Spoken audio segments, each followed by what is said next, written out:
Olá, querida mãe de adolescente. Eu quero fazer desse momento aqui com você um momento de conversa, como se eu estivesse aí na sua casa, diante de você, e quero trazer esse momento de conversa a partir de um atendimento que eu fiz essa semana a uma mãe. Coincidentemente, eu também faço atendimento à filha dela. A pergunta é: você percebe que você prefere ser amada ou ser respeitada?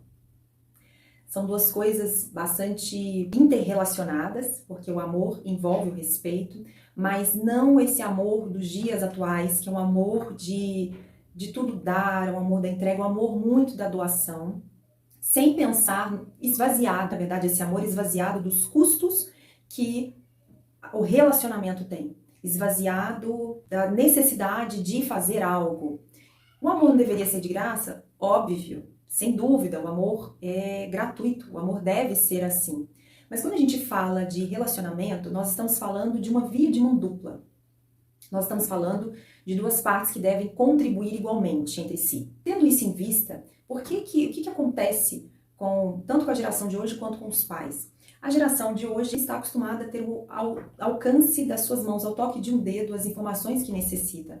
É uma geração servida daquilo que quer, que percebe que é possível ter acesso a várias coisas ao toque de um dedo, sim, mas também usando ali de convencimentos com os pais, né? Mas olha, compra pra mim isso, você pode pagar no cartão de tantas vezes. Eles têm várias formas, vários meios de trazer o convencimento ali aos pais. Nesse sentido, o que encontra com esses adolescentes que estão acostumados a serem servidos? A gente tem pais que têm muita dificuldade com a ideia de ocupar o lugar que é deles, de ocupar a gente usa esse termo, né, empoderamento, mas de ocupar o seu lugar de autoridade. A gente tem que os adolescentes hoje são filhos de uma geração de pais e mães que sofreram bastante no seu processo educacional, porque foram bastante distantes dos seus pais, ou das suas mães, que não tiveram um bom relacionamento, que sofreram talvez inúmeros tipos de abusos, algumas vezes abusos físicos, abusos emocionais, abandono e dificuldades financeiras inúmeras, e colocaram na sua cabeça qual ideia?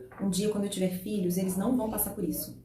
Os meus filhos não vão precisar passar pelo que eu passei.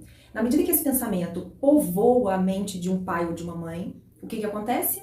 Ele vai para esse processo educacional também desvestido, destituído, sem a roupinha, a ideia da roupa de que o amor é também um processo de, não só que é uma via de mão dupla, mas é um processo de ensino e aprendizagem. Eu aprendo a amar você da forma como você gosta de ser amado, e aí tem a questão do respeito. Eu aprendo a amar você nos seus limites, eu aprendo sobre os seus limites, porque é esse o aprendizado do amor, mas tem o processo do ensino. Eu ensino a você quais são os meus limites, e tá tudo bem entrelaçado. Então, na medida que eu percebo isso, eu entendo e eu acolho muito as mães, porque eu sei que o processo de educação, primeiro, é um processo árduo, é um processo de repetição, é um processo de você dizer coisas, de você pontuar coisas, de você ter que repetir aquilo que já foi dito, aquilo que você gostaria que ficasse claro. É um processo de aprender que seres humanos não são consertáveis, e de repente a gente vê que cometeu um erro e a gente quer consertar, mas a gente conserta coisas, pessoas não, nós não consertamos. Processo de desgaste, porque na medida que há essa coisa da educação, da imposição de limites, muitas vezes, o adolescente principalmente, a criança faz isso, mas a criança faz de uma outra forma, e a gente tem a sensação de que continua sendo amado pela criança, apesar dos limites que a gente impôs. O adolescente, ele já vai fazer intervenções, ele não é mais um mero receptor, ele é o interlocutor. Então ele já sabe como fazer intervenções, às vezes até atingindo em você, porque a criança não tem esse raciocínio tão abstrato, aliás, não tem esse raciocínio abstrato, a criança é extremamente objetiva, e ela não tem essa capacidade imaginativa de concatenar, de ligar ideias ali, as engrenagens, e dizer, eu vou fazer isso porque eu vou atingir a minha mãe dessa forma. O adolescente já tem em si essa capacidade. Ele já consegue utilizar do que a gente chama de uma linguagem mais manipuladora. Então ele vai bater de frente com a mãe que não quer dar algo para ele, e ele vai pisar no carinho da mãe, vai mexer com ela ali, vai tocar em alguma área que ele sabe que é sensível para a mãe. Mas você também dá atenção para os meus irmãos. Mas também se fosse fulano, você daria. É porque eu não sou tal pessoa, né? A pessoa que você gosta. Então eles vão usar todos os artifícios, todas as linguagens que eles sabem que são linguagens, falas capazes de atingir seu pai e a sua mãe nos seus devidos pontos fracos. Tudo isso é difícil porque a gente tem ali, já que não é mais um receptor, é um interlocutor, É o camaradinha que vai bater de frente com a mãe, que vai lidar com ela de igual para igual, que vai resistir a todo o processo de limite, que embora ele não deseje, ele sabe no fundo que necessita, que precisa, porque é o limite que dá para ele a sensação de que ele não é infinito. O limite mostra para ele que ele não é infinito, ele sofre com isso, mas é um sofrimento que ele precisa se deparar. Porque na medida que nós achamos que somos infinitos e muito poderosos, nós quebramos a cara com mais facilidade e então nos deparamos muito mais fácil com frustração e com dores intensas. Porque na nossa cabeça a gente constrói a ideia de que a gente é muito poderoso, de que a gente é potente, de que a gente é infinito. Na minha casa eu posso todas as coisas e fora dela também. E aí ele sofre porque ele não consegue perceber como é que esse mundo que tá aqui fora da cabeça dele, também da casa dele, não funciona daquele jeito que ele tá acostumado a viver. Então o encontro desse adolescente sem limites, sem essas bases, sem esses cercamentos para ele, sem frustrações, vai enfrentar no mundo tudo isso. Quer ele queira, quer não. Porque ele pode ser uma pessoa que queira se proteger do mundo. Eu atendo adolescentes que dizem assim, Suelen, queria tanto ficar dentro da minha casa, não ter que conviver com ninguém. Aí eu confronto, por que você não quer conviver com ninguém? Porque você sabe que lá fora as pessoas vão bater de frente com você, mostrar que você não é perfeito, que você não é perfeita. As pessoas vão ver suas limitações, é isso. E aí a pessoa vai desmontando, esse adolescente vai desmontando, porque ele vê que, de fato, o que ele quer é se esconder. E dentro de casa ele consegue fazer isso, dentro de casa ele é amado pelo pai e pela mãe dele do jeito que ele é. Lá fora não, isso não acontece. Então o que eu quero trazer para você hoje, com essa reflexão aqui inicial, é te propor o seguinte. Primeiro isso, se pergunte, será que eu estou querendo mais ser amada do que ser respeitada? E se sim, se você perceber essa resposta dentro do seu coração, tá tudo bem. Porque não se trata do erro, ai meu Deus, eu cometi esse erro. Se trata de algo que antes você não conseguia enxergar sob aquele determinado olhar. E você achava que estava tudo bem, que estava certo e que estava tudo ótimo. E de repente você vê que tem alguma coisa que não está dando certo. Alguma coisa na sua casa que você está aqui me ouvindo, que você tem alguma dificuldade com o seu adolescente. Você está percebendo que tem alguma coisa que não está dando tão certo assim. E você começa a se questionar o que você pode fazer para transformar essa realidade, não é isso? Então a minha colocação para você não é sobre você se perguntar onde foi que você errou. É sobre você se perguntar o que você pode melhorar. A pergunta onde foi que você errou, que erro que eu cometi, ela só é válida se você consegue utilizar-se bem da culpa que vem. Se você é uma pessoa que consegue perceber que existem tipos de culpa, porque tem culpas que são culpas muito produtivas para a nossa vida e tem culpas que não são. Porque a culpa é uma emoção. É uma emoção como é a ansiedade, como é o medo, como é a tristeza. Então a gente pode pegar essa culpa e dizer assim, ela está querendo me dizer alguma coisa, ou a gente pode pegar essa culpa, jogar no peito e procurar um chicote para se bater, ou permitir que as pessoas nos batam, e às vezes existem mães que pela culpa que sentem, dizem muito sim e são extremamente permissivas com seus filhos. Permitem muitas coisas, porque a culpa tá falando tão alto, é uma dor que tá doendo tanto, que ela acha que o jeito de fazer aquela dor parar de doer, de calar aquela dor, é dizer, ai, vai, faz, não, filhinho, tá tudo bem, sabe? E não ter custos para a vida daquele adolescente. Não, que os custos fiquem para mim, porque afinal de contas eu fui errada. Enquanto você permanecer nesse lugar, junto com essa ideia de que, não, gente, eu tenho muito medo do meu adolescente bater de frente comigo, dele deixar de me amar, dele me odiar, dele falar que me odeia. Gente, não se preocupa, seu filho não te odeia. Quando ele diz que te odeia, você sabe o que ele tá querendo fazer? Te atingir. Quando ele fala que te detesta, que você é uma chata, que você tá enchendo o saco dele, que ele não te aguenta mais, o que ele tá querendo fazer é fazer você fechar sua boca, calar sua boca.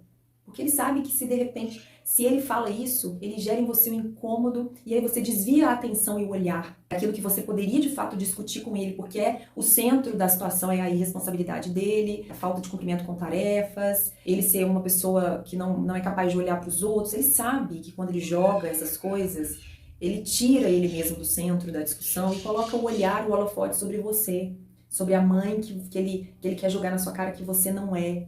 Isso não é verdadeiro. Isso é tática de uma pessoa que é extremamente inteligente, que tem uma capacidade de raciocínio incrível, que é extremamente criativa, como são os adolescentes, e que está simplesmente querendo usar disso tudo que ele tem para tocar na sua ferida. E algumas vezes ele nem sabe se é uma ferida que você tem, mas ele toca lá. Se ele percebe que pegou, vai ser uma coisa que ele vai utilizar repetidamente contra você. Se ele perceber que você ficou cabisbaixo, que te atacou, o fato dele dizer que você é uma mãe chata, que você é horrível, te comparar com as mães dos amigos, porque as mães fazem te comparar os adolescentes, os filhos com os filhos de outras pessoas, ou com, sei lá, famosos, com pessoas que elas acham, gente, se eu comparar meu filho com essa pessoa, ele de repente vai se tocar de que aquela pessoa é uma referência para ele ser. As mães fazem isso com os adolescentes, mas os adolescentes também fazem isso com as suas mães. Então perceba isso, que ele vai criar resistências todas as vezes que você quiser impor limites. Mas no fundo, quando ele vai lá para o mundo, e esse mundo é a escola, né, como eu já disse, vai para esse espaço externo à sua casa, ele sabe que lá ele se depara com coisas e ele se percebe sem material, sem subsídio, sem algo que ele, ué, mas isso não é assim na minha casa, como que não é aqui também? E ele vai sofrer muito, porque ele vai se dar conta de que alguma coisa em algum determinado espaço não funciona como ele sempre esteve acostumado. Então, ele não vai ter base para isso, ele não tem chão para pisar, para lidar com essas coisas. E é onde vem a baixa autoestima, a sensação de impotência, vem a fraqueza emocional. Muitos adolescentes pensam em tirar a vida, porque eu não sou nada, eu sou um lixo, porque tudo dá errado para mim. Vem essa fraqueza moral, esse senso, essa sensibilidade extremada, essa visão de uma vulnerabilidade que, na verdade, ela existe no campo das emoções, mas não no campo da inteligência, porque ele dá conta de enfrentar. Só que ele não tem armas, ele não tem material para lidar com aquilo ali. Eu quero trazer essa perspectiva do ser amada, do ser respeitada, mas eu quero trazer um outro ponto muito importante para você. Você já assistiu o filme O Náufrago? Eu falei isso com uma cliente minha, essa cliente que eu comecei aqui essa conversa dizendo que eu a atendi. No filme O Náufrago, ele, por um acidente lá que acontece, ele vai parar numa ilha deserta e fica lá sozinho. Quando ele se vê sozinho, ele que tinha uma vida confortável, tinha acesso a determinadas coisas, o que ele teve que fazer? Se virar. Ele teve que, por conta própria, fazer a vida dele acontecer. E nesse sentido, sendo esse camarada que parou na ilha deserta, que teve que ver ali os efeitos daquela situação adversa sobre a sua vida e ter que fazer algo sobre aquilo, ele de fato fez. E vendo que existia uma necessidade, foi lá e fez acontecer.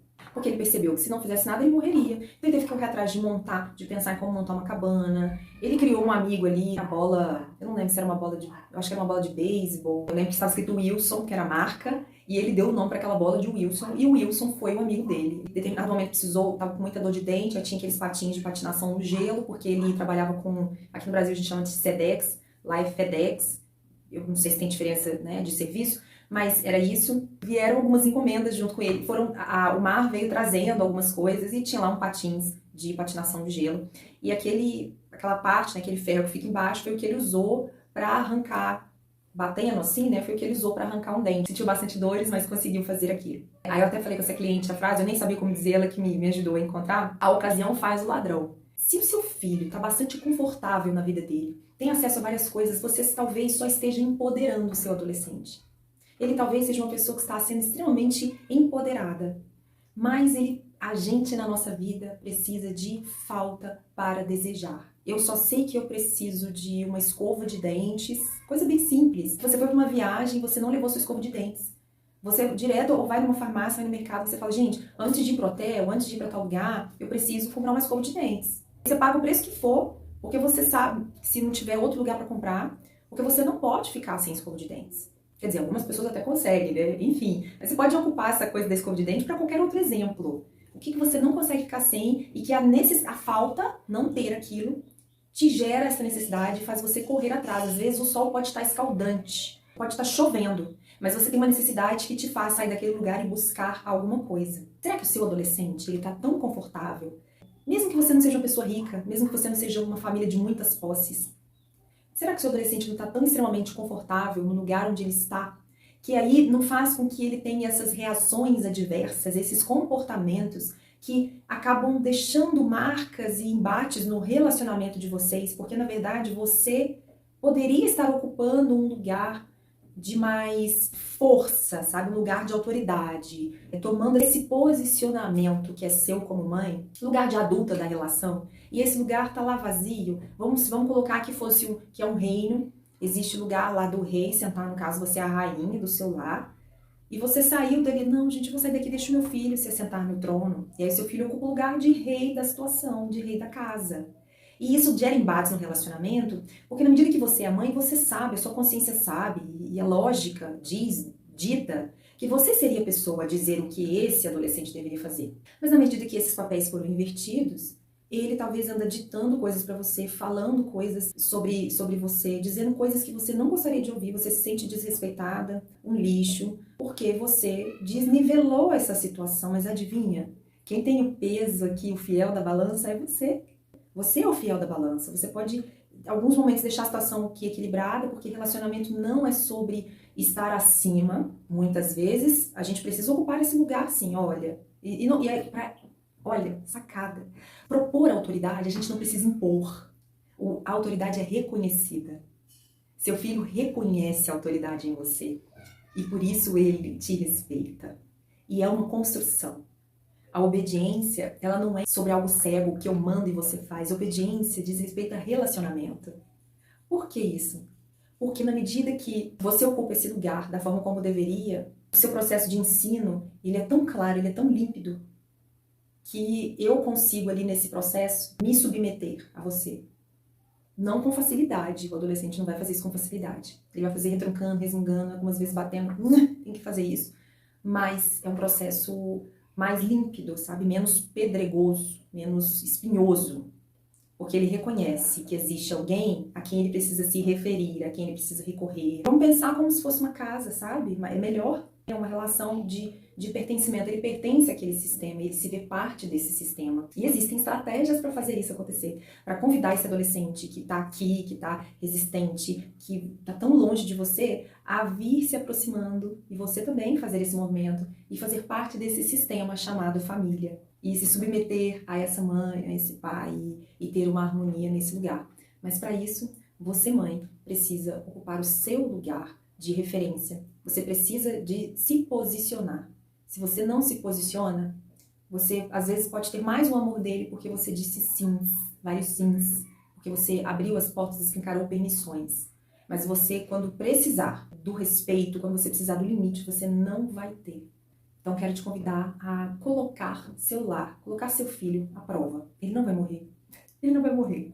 Ele pode sofrer, ele pode chorar, ele pode resmungar, ele pode até te dizer algumas coisas que ele julga serem as verdades dele, mas até nesse momento é possível você recuperar o seu lugar e dizer pra ele, aqui em casa, filho, não sei se é seu jeito assim, tá? Cada uma tem um jeito de falar, você não tem que ser doce, você tem que ser você. Você não precisa ser um docinho, tudo na base da conversa, não é assim. Não é sobre isso o tempo todo. É sobre ações, é sobre posturas. Não precisa sempre ser na base da conversa, ser desgastante. Às vezes pouca coisa precisa ser dita. Nós já falamos sobre isso. Aqui não é assim que funciona. Lembra que eu te disse que não é dessa forma aqui? Esse não é o jeito que eu quero que você fale comigo. Porque também não é a forma como eu falo com você. Aí, a mãe precisa ser o fiel da balança, em que sentido também? Ocupando o lugar de adulto da relação. Que crianças batem de frente, se rebatendo, se jogando ali palavras, ofensas. Adultos da relação não se deixam levar pelas ofensas e pelas agressões, mas sabem que eles são a parada, a placa do pare, eles são o stop em relação a esse comportamento.